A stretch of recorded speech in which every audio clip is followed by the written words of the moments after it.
Hey guys, welcome to Flirty, Dirty, and Bookish. This is our Bookish Breakdown where we talk about weekly book news.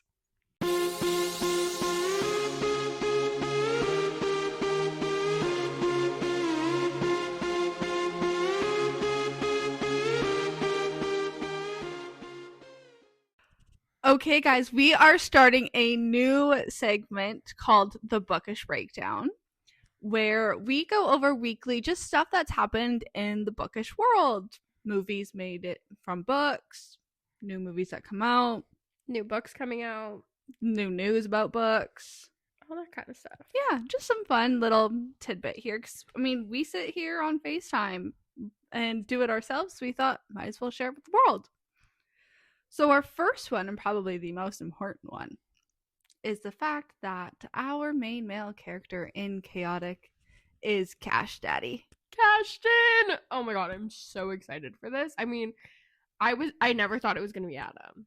No, I always thought it was gonna be Kashton. Yeah, no, Adam always needed to finish it out. Needs to wrap it up. But did you see that thing?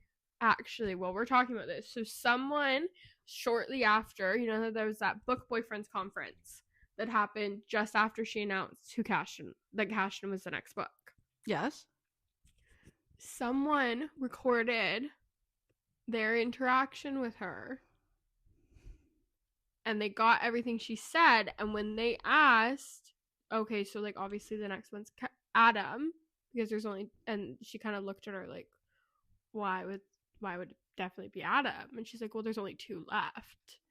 There's not. No, there's gonna be more. So who the hell knows who we're gonna meet in this one? Well, I mean, also too, Chantal Tessier is a crazy person and loves edging. That's her favorite thing to do. It could be 20 years before we get to the end of the series. Or it could be Adam and she's just fooling everybody because she doesn't want anybody to really like. But at the same time, she could do whatever the fuck she wants. Who knows? The next one could be Adam, but his book could lead to like 10 more. Yeah. Because when you think about it, Tyson's book. Yeah. You weren't really expecting all of a sudden to be thrown into. No, we might meet people in Kashton's book. Yeah. Yeah. Because you learned about Carnage in Sin's book, but you didn't fully know what was going on until Tyson's. Yeah. So who knows who we're going to meet in Kashton's book. Yeah. I think Adams would be the perfect one to wrap up all of her other series too, because is Dash really dead? We don't know. Is Dash also Knight, who is also Adam? We don't know. Who the fuck is that person that showed up on the phone in the last one? Like, yeah, and we know that Adam can fake a death. So he's more than capable. Yeah. I think the female main character is that person at the Sadie? cathedral. Well, okay. Do you think Sadie's cathedral girl? Or do you think they're two different people? I don't know. Also, like, okay, is Jasmine the same person as this person, the same as that person? But like, I think for sure Kashton's girl is going to be cathedral girl. Yes. Am I 100% sure that cathedral girl is Sadie? I don't know. No, I don't know. But I feel like it is. And if not, I feel like Sadie's going to come back at some point. She doesn't put anyone into this. That doesn't mean something at some point. No, exactly. They could mean something 5 books later. Yeah. But they're also, what about something. That girl from Sabotage that they saved but they killed her dad? Yeah. Who's that? We know there's no way that will get brought up again. Also, I want more novellas like Sabotage because I need the other boys from that. Maybe those are the next books. We don't know. True. We don't know. Who knows? Well, because she does. We got a hint into Alex's book. The one brother, I believe his name was Alex. I'm sorry, I could be wrong. But that girl that kept showing up, and then there was all those problems between them. Yes. Like, it hinted at the fact. The one that had the older boyfriend? Yeah. We didn't know who the older scary boyfriend was? Exactly. Who's that? She doesn't do anything that's not important. Is it Easton that has a sister?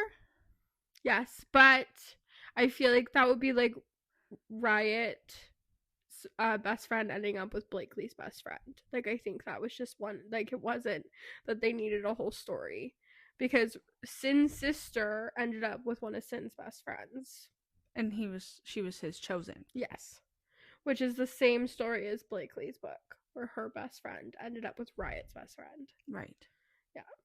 So I feel like we may never get more closure on that because those characters were never brought up again, and our last time seeing them wasn't ominous like it was with like Alex and his girl who's dating that older man. Okay, well, who is he? Why is he this scary older man? You're not explaining this. And it wasn't like, okay, well, they killed her dad and saved her. Why are we seeing that they're saving her? Is that Cathedral Girl? Yeah. We don't know. So I think Sabotage was made into a book for a reason. We were meant to meet these characters. We needed to know more about them and the backstory. And when people pop back up, it's always been, when you think about it, their past thing was something ominous. Yeah. So I feel that Sin's sister and his friend, and then also Blakely's friend and Riot's friend, we're never going to really hear about them again. Right. She just needed an in to go to the Lords to be a chosen, blah, blah, blah, blah, blah. Yeah. Well, we could probably talk about that for hours. Oh my god, totally. More about books, like specific book news. Sinner's Atone is out. I haven't read it yet, but I'm so excited for it. It's been a long time since the last book's been out, so I'm excited to read that. Can't really contribute to this. I have not. I mean, yes, I'm well aware of what it is. I haven't read it yet. It's on my TBR. It's on our podcast TBR, actually. So at some point we'll be talking about the series. I just haven't gotten to it yet. I love the series so much. I only started reading dark romance at the beginning of this year. Yeah. So there's so many things I need to catch up on. Like, there's so many fluffier romance books that you have not read. Yep. That I've read that are super popular. Yeah. So that's kind of more where I would be like, okay, well, I've read this. She has no idea what I'm talking about. Yeah. Yeah. There's also a new dark romantic comedy that just came out that we both read called Fall for Us by Samantha Bee. Oh, so good. You guys have to go and read it. You need to read it this month. Like, you need to read this for spooky season. Yeah, it's perfect. It's hilarious. Love all the men. All of the boys are boyfriends, and they just are all obsessed with this girl, and it's so good. I'm obsessed with it. They go to this like haunted house, and you're in the boy's POV, and he is like peeing his pants. It's terrified. So funny, but they're also like serial killers. Yeah, like they kill people, but like a haunted house, no. Can't watch scary movies. Weston, nope. Not watching Scream. I'll go clean up outside, guys. Yeah, they're like, oh, she loves Halloween. She loves fall. She loves all things the month of October, and which is how they got roped into this haunted house. Well, one night they decide, she tells them that on Halloween Eve every year, which they try to tell her isn't real, but then her and her bestie, which is also Devil's Night. Yeah, Devil's Night. But anyway, they watch horror movies every year. Weston, this big bad, he's the biggest of them all. He's probably the scariest, if we're being honest. Yeah. Literally almost shits his pants. He's like looking at the other boys like, help me. Like, and I can't watch horror movies. They're watching Scream. They're not watching anything really scary. No. And they also wear Scream fucking masks. Yeah. But nope, can't do the movie. He can be this crazy serial killer stalker man. But he cannot watch it. But also, he's like, this is kind of like but anyway, besides the point, we will do an episode on it because clearly we need to talk about this book. I love it so much. However, you need to go read it. Yes. Moving on to adaptations of books. Our Fault is out. I watched it. I don't love it as much as I loved the other ones. It was still good. I'd liked to see the ending of like the characters and everything. There was too much that happened in the last 20 minutes of that movie that needed to be like 45 minutes. It was like dragged on for too long all of a sudden. Spoiler alert if you guys haven't watched it. She's pregnant. She's pissed at him. And he's chasing her down in a car, and all of a sudden she's like, I love you too. And it's like, what the fuck? Okay. So it's just there needed 20 minutes. Yeah. And then all of a sudden people come and kidnap their baby, and then they get married and he gets shot. He's in a coma for 5 months, and then he gets out of the coma and the baby's born. But then he's still hurt from his injury 5 months ago that he wasn't in a coma before. He shouldn't be hurt still. And then they go and then they come and then they defeat the two bad guys, which is fine. And then they go and get married, but he's still hurt. Like 6 months after that? No. There's no way. No. I think the English version of these books are better. I loved the first two movies. It just felt like it was a bit rushed for me, but I still liked it. Another one is the Regretting You movie is coming out this Friday. I'm so excited. I want to see it. I love the cast. Can we talk about I love the cast list for this. Dave Franco. Oh, I love Dave him. Franco. And what's her name? Kiernan Shipka? Nope, it's not. She's the girl that looks like Kiernan Shipka. Yeah, they look almost identical. Can never remember her name though, but I love her. She's in everything, I swear to God. Mm-hmm. She's an amazing actress. And what's his name from How to Train Your Dragon? Never watched He's that. really... I didn't watch it either, but it was everywhere. McKenna Grace. Yeah, McKenna Grace. And what's his name? Mason Thames. Okay, Mason Thames is up and coming, I swear to God. He's gonna be the next Chris Briney at this point. Really? Just movie-wise. He has been in so much in such a short time. Speaking of Chris Briney, have you guys heard the Quinn app clips? Oh my god. Oh my It's god. like he finally realized he's hot and he's just embracing it. Yeah. Please embrace it. Please give me more. And the scruff on his face and the way he's dressing now, finally you're embracing your hotness. Yeah. Oh, I love him and I love his personality. Yeah. How do we feel about the Summer I Turned Pretty movie?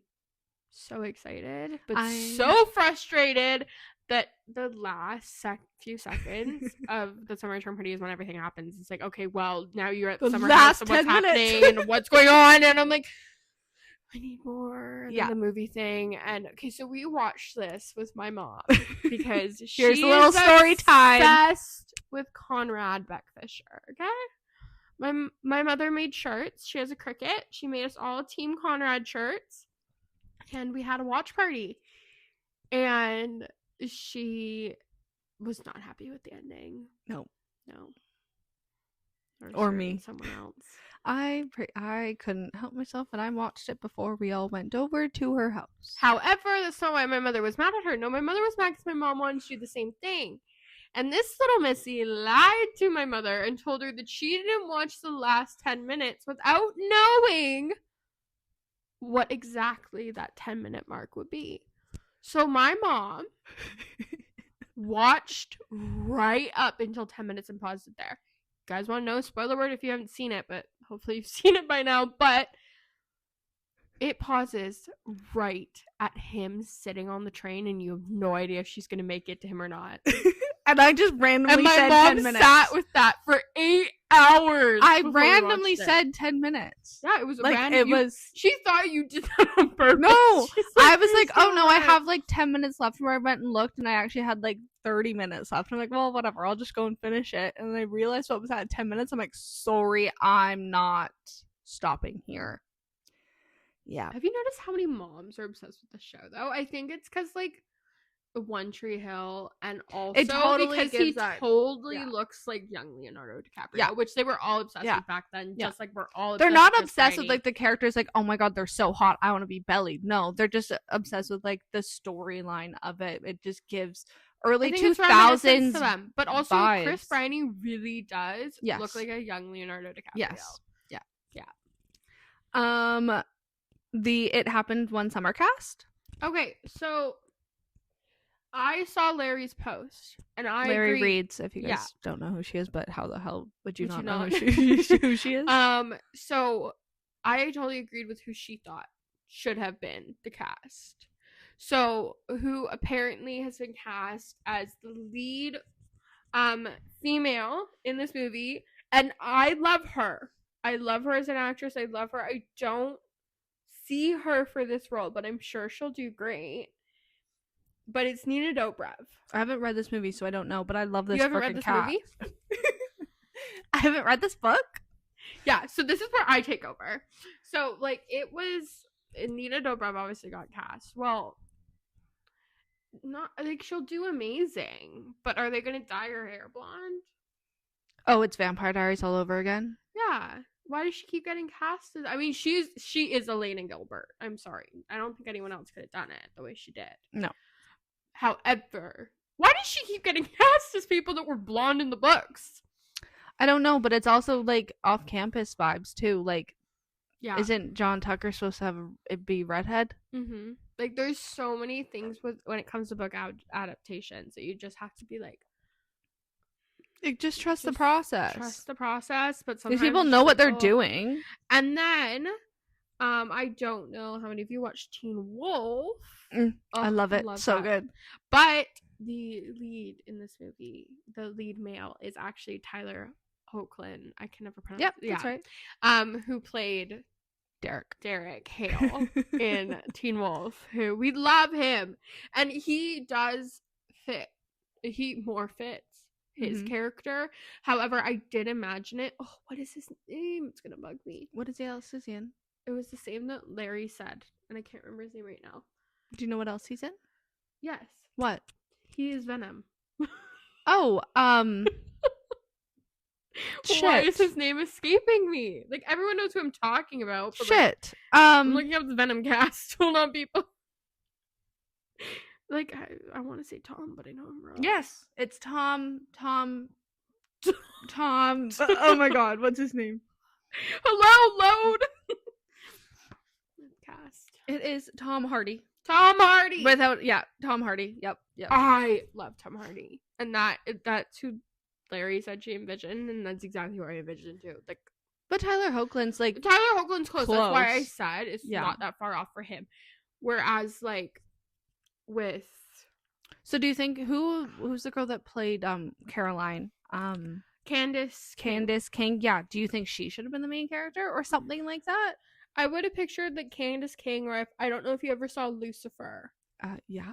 Okay. The main female main character in that one? Yes. Love her. Why are we so bad with names today? She's not really What is even her name in the show, though? It's going over my head. Oh, shit. Not Claire. It's Claire. It's Claire? Is it Claire? Claire just sounds right, but I don't think it is. Google is being our best friend today. Yeah, because apparently Lucifer. This is what happens. We ramble talk. The problem is that we don't know what we're talking about half the time. It's Chloe Decker. And her name is Lauren Gurman. Okay, so Gurman. Yeah. I don't know. So I either pictured her or Candace King also could have done it. However, Nina Dobrev is an amazing actress. And she's done a lot of these romantic comedies before. Yes. It makes sense for her to do it. This is her genre of expertise at this point. However, it's just not what you would picture when you read the book. So I'm not mad at it because I love both people that were cast. I just didn't picture them for those roles, if you know what I mean. Well, this was released a long time ago, but pictures just surfaced. Oh my god. Okay. Next topic. Who has seen the photos? Okay, first, before I ask you that, who has seen Shameless? Because I swear to God, everybody. Kevin from Shameless was my favorite. I love Kevin. Love Kevin and V. Love Kevin so much. Kevin, I'm sorry. I mean, I thought he was hot in the show. But when did he reach this level of hotness? And oh my god, he's playing Garrett Graham's dad. Please go. When you're done listening to this, please go and look at the shirtless photos of, I don't know his real name, but Kevin from Shameless. I can tell you. Yes. His real name is Steve Howey. Someone go, I don't like that. I'm going back with Kevin. Go and Why does he play characters with like basic names? Kevin. Phil. He played Van on Reba. What? Reba was where what he the got fuck his is start. Reba? Do you not know who Reba herself like Reba is? McEntire? Yes, she had a show called Reba. Oh. The show was called Reba. Okay. And her daughter in the show was dating Steve Howey's character, Van. Okay, so his characters' names have been Kevin, Phil, and then a different name for a vehicle? Van. Weird ass fucking names. No, the other two are just generic, and then there's Van. Keep it remember, Garrett Graham's dad is a dick. We're gonna hate him. I can hate him and oogle him at the same time. It's ogle, but yes. Okay. Wow. I hated Damon Salvatore for 2.2 seconds, and I still thought he was hot. Oh, I'm sorry. Not one part of me ever fucking hated that man. I wanted to. Like, I knew, like, deep down I should. He was supposed to have been, like, a little bit hateable but lovable at the same time, like Klaus. Klaus, I never hated him. Me either. I knew I should have hated him. Yep. I was supposed to hate him. Yeah. But I saw him. Kind of like villains need to be ugly. Like Jasper in Twilight. No, not Jasper. Emmett? No. James. Yes. I hated him by the end of it because I just wanted him to die. However, he's so hot. But to be fair, I watched that movie the first time when I was, oh my god. Okay. My mom had me and my sister very young. She was in her early 20s when I was like 8 years old. But I think I was like 6 when this movie came out. Now that I think about it. Anywho, we got those, like, you remember those like little DVD player movies you could watch? Yes, the portable DVDs. Yes. So me and my sister both got those for Christmas that year. Well, my dad had just started a new job and he actually had to work Christmas. So my mom decided that we were all just going to watch our separate movies. Well, I was watching High School Musical because, of course, it's probably the 10th time I'd seen it. She had gotten Twilight. I was not old enough to watch that movie. Did I put mine down and pretend that I was watching mine so I could watch hers? And she didn't notice until the end when me and my sister started screaming after the man's head was ripped off. We slept with her for a week. So this is our age gap. Whereas when Twilight came out, I had a DVD player in my room. And every morning that summer, I would put Twilight on and watch it every morning. I watched it constantly. I saw them all in theaters. However, was I too young to watch the first one when it first came out? Probably. By the time New Moon came out, I was closer to you were 8? 10. Yeah, I was 8. But I still saw it in theaters. Yeah. But I was used to it by then. But I was like 13 and I'm like, oh, yes, I know what hot men now are. Yeah. We're 4 years apart, for anyone wondering. Yes. I'm the baby here. Yes. Yeah. Who also lives under a rock? I do. I never know what's happening unless it's in the book world. But anywho, but yeah, I hope you guys like the Bookish Breakdown. We're planning on doing it weekly. Yep, just a little 20-minute. Some might be longer, some might be shorter. Depending on how much we need to talk about. Yeah. And they'll be posted every Monday. But yeah, that's it. Thanks for listening. Bye, guys.